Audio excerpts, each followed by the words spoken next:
কেতিয়াও নহ'লহেঁতেন। সূতা কম্বল ল'বৰ কাৰণে মাজৰ মানুহক দালালক টকা দিব লাগিছিল।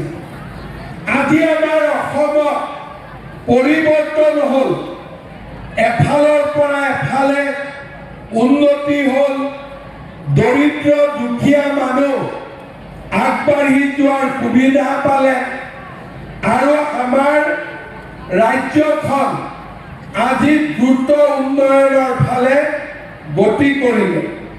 আজি আমাৰ নাজিৰা সমষ্টিত 29,638 গৰাকী মহিলা অৰুণোদয় পাইছে।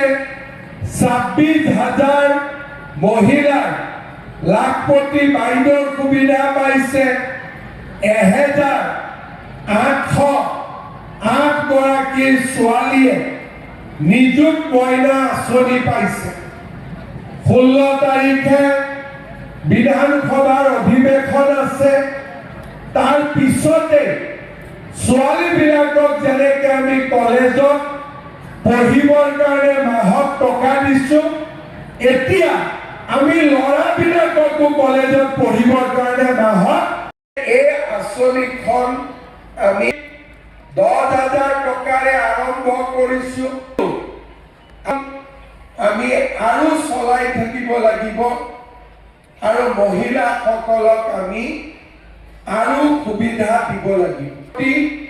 বাইদেউ হিচাপে গঢ়ি তোলা।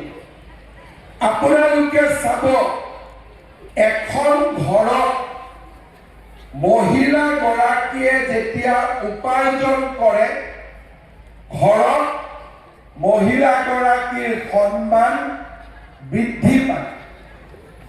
যদি মহিলাগৰাকীয়ে ঘৰৰ প্ৰয়োজনত 2 টকা উলিয়াই দিব পাৰে, সেই মহিলাগৰাকীক সকলোৱে সন্মানৰ চকুৰে চায়।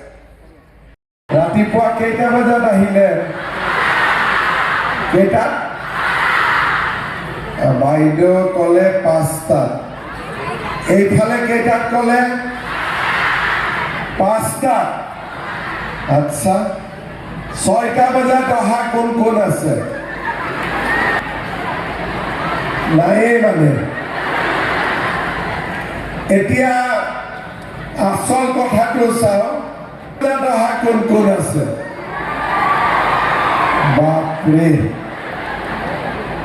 ইয়াতে 5টা বজাত আহিবৰ কাৰণে ঘৰৰ পৰা কেইটাত ওলাব লাগে? কেইটাত ঘৰৰ পৰা? 3টাত নে 4টাত? 4টা বজাত আমি ঘৰৰ পৰা ওলালো আৰু ইয়াত আহি 5টাত